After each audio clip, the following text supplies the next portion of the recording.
Hello students, welcome to my YouTube channel D Verma education. आज हम करने और समझने वाले हैं 8th क्लास की विज्ञान की वर्कशीट नंबर 15, साइंस की वर्कशीट नंबर 15। आज जो हमारी वर्कशीट में टॉपिक दिया गया है अधातुओं के रासायनिक गुण। आज हम अपनी वर्कशीट में अधातुओं के रासायनिक गुण के बारे में जानेंगे। आज हम अधातुओं के रासायनिक गुण के कितने प्रकार के गुण होते हैं, कैसे होते हैं, तो आप सभी जानते हैं। हमारे जो अधातुओं के रासायनिक गुण होते हैं वह 4 प्रकार के होते हैं, ठीक है। ऑक्सीजन से अभिक्रिया, जल से अभिक्रिया, अम्ल से अभिक्रिया और क्षार से अभिक्रिया। तो आज हम इन चारों के बारे में जानेंगे और कुछ अधातुओं के नाम भी जानेंगे। तो आइए अपनी वर्कशीट की ओर चलते हैं।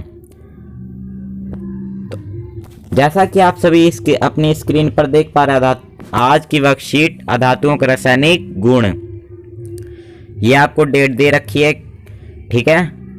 आज हम अधातुओं के रासायनिक गुण के बारे में जानेंगे। तो देखिए, पहला जो आपका आ जाता है ऑक्सीजन से अभिक्रिया। ये भी एक अधातु का रासायनिक गुण है, ठीक है। अधातु ऑक्सीजन से अभिक्रिया कर अधातु ऑक्साइड बनाती है। अधातु plus oxygen O2 is equal to अधातु ऑक्साइड बनाते हैं। सल्फर को जलाने पर वह ऑक्सीजन से अभिक्रिया कर सल्फर ऑक्साइड गैस बनाती है। जब हम सल्फर ऑक्साइड को जल में विलय किया जाता है तो सल्फ्यूरस अम्ल प्राप्त होता है। सल्फ्यूरस अम्ल जो होता है वो हमें प्राप्त होता है सल्फर ऑक्साइड के विलयन से। तो आप सभी जानते हैं कि अधातु जो ऑक्सीजन से विक्रिया कर अधातु ऑक्साइड बनाती है, तो उसका फॉर्मूला यह दे रखा है, अधातु प्लस ऑक्सीजन O2। ऑक्सीजन को O2 कहा जाता है, इज इक्वल टू क्या मिलके बनाती हैं, अधातु ऑक्साइड, ठीक है। सल्फर को जलाने पर वह ऑक्सीजन से अभिक्रिया करती है। सल्फर जो होता है उसे जलाने पर वह ऑक्सीजन से अभिक्रिया करती है, सल्फर ऑक्साइड गैस बनाती है। जब ऑक्सीजन से अभिक्रिया करते हैं सल्फर ऑक्साइड गैस बनाती है। जब हम सल्फर ऑक्साइड को जल में विलय कर देते हैं, जो सल्फर ऑक्साइड गैस होती है उसे जल में अगर विलय कर देते हैं तो सल्फ्यूरस अम्ल प्राप्त होता है। अम्ल प्राप्त होता है sulphurous.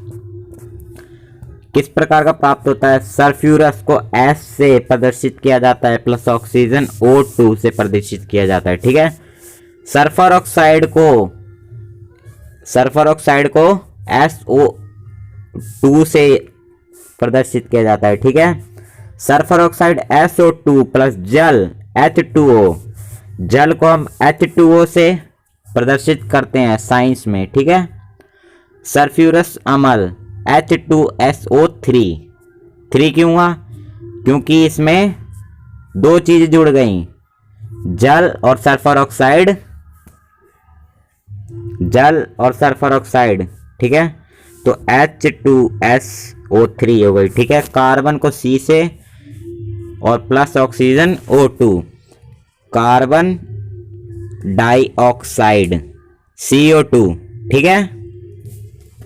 Carbon oxide CO2 plus जल H2O, कार्बोनिक अम्ल H2CO3, ठीक है। आप सभी अपनी स्क्रीन पे देख पा रहे होंगे, ये दे रखा है। ये लगाने पर ये आ जा रहा है, इसलिए इसे मैं हटा देता हूँ। आप सभी देख पा रहे होंगे, ये फॉर्मूले आपको याद रखने हैं, ठीक है। तो ये आगे बढ़ते हैं वर्कशीट में और जानते हैं। अगला आपका जाता है अधातु ऑक्साइड की प्रकृति। हम क्रियाकलाप के द्वारा जानेंगे कि अधातु से ऑक्साइड अम्लीय होता है या क्षारीय। हमें चाहिए, आप ये प्रैक्टिकल करना चाहते हैं तो आप कर भी सकते हैं। ये प्रैक्टिकल यहाँ लिखा हुआ है, मैं आपको बताता हूँ कैसे करना है। हमें क्या क्या चाहिए? कार्बन यानी कोयला, लाल और नीला लिटमस सूचक पत्र, कांच का जार। एक छोटे कोयले के टुकड़े को जलाएं और ऊपर कांच का जार उल्टा कर उसमें निकलने वाली गैस को इकट्ठा किया, फिर उस जार में थोड़ा पानी डालकर उस गैस को पानी में घोलने का प्रयास किया। मिश्रण को थोड़ी देर तक हिलाया और नीले तथा लाल लिटमस सूचक से टेस्ट किया। हमने देखा कि यह पानी और गैस का मिश्रण नीले लिटमस को लाल कर देता है। अंततः हम कह सकते हैं कि अधातु ऑक्साइड की प्रक्रिया अम्लीय होती है। ठीक है, तो हमने इस प्रैक्टिकल को क्या करके जाना कि अधातु की जो ऑक्साइड प्रकृति होती है वो कैसी होती है। यहाँ लिखा था क्षारीय, टेस्ट करने के बाद पता चला अम्लीय होती है, तो अम्लीय होती है। आप इसको टेस्ट करना चाहते हैं तो कर सकते हैं। जैसे कि मैंने आपको वर्कशीट शुरू होने से पहले बताया था कि हमारे 4 टॉपिक दिए गए हैं धातुओं के ऊपर, तो दूसरा टॉपिक आपका ये आ जाता है जल से अभिक्रिया। सामान्यतः अधातुएं जल से अभिक्रिया नहीं करती, लेकिन कुछ धातुएं वायु में बहुत सक्रिय होती हैं, इसलिए ऐसी धातुओं को जल में रखा जाता है। कुछ जो अधातुएं होती हैं वो वायु के संपर्क में आते ही कार्य करने लगती हैं, इसलिए इन्हें जल में रखा जाता है। उदाहरण के लिए आप ले सकते हैं फास्फोरस, एक बहुत सक्रिय धातु है।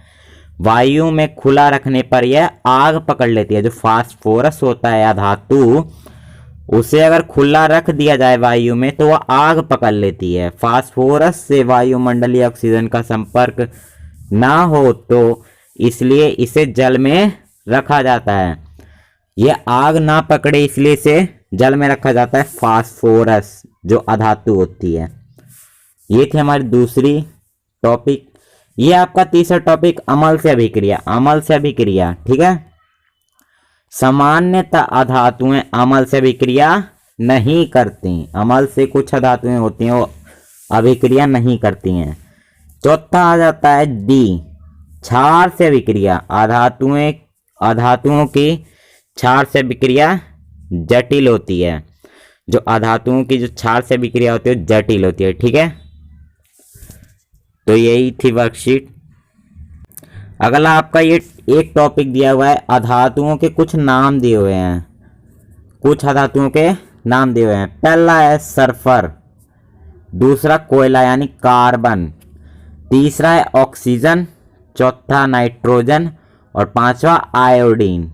आयोडीन नमक में भी होता है। ठीक है, तो यही हैं आपके 5 अधातुओं के नाम। ठीक है, तो बच्चों यही थी हमारी आज की वर्कशीट। आपकी वर्कशीट में ये 4 आसान से क्वेश्चन दिए गए हैं जिसे हम करेंगे। ठीक है, मैं आपको पढ़ के बता देता हूँ। पहला दिया हुआ है सामान्यतः पाए जाने वाली 4 अधातुओं के नाम लिखिए। दूसरा, फास्फोरस धातु को पानी में क्यों रखा जाता है? मैंने आपको बताया था, वो आग पकड़ लेता है। तीसरा, अधातु ऑक्साइड की प्रकृति कैसी होती है? अधातु ऑक्साइड की यही मैंने आपको बताया था कैसी होती है।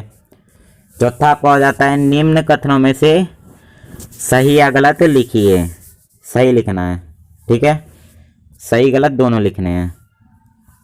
पहला, अधातु अम्ल से तीव्र गति से अभिक्रिया करती है। अधातु की क्षार से अभिक्रिया जटिल होती है। ये मैंने आपको बताया था, अधातु से जो अभिक्रिया होती है वो जटिल होती है। ठीक है, तो आइए अपने आंसर्स की ओर चलते हैं। ये आपका पहले प्रश्न का उत्तर। पहला प्रश्न दिया हुआ है सामान्यतः पाए जाने वाली 4 धातुओं के नाम लिखिए। 4 धातुएं कौन कौन सी होती हैं? पहला सल्फर, दूसरा कार्बन यानी कोयला, तीसरा ऑक्सीजन, चौथा नाइट्रोजन। ठीक है, अगला आपका आ जाता है दूसरा प्रश्न।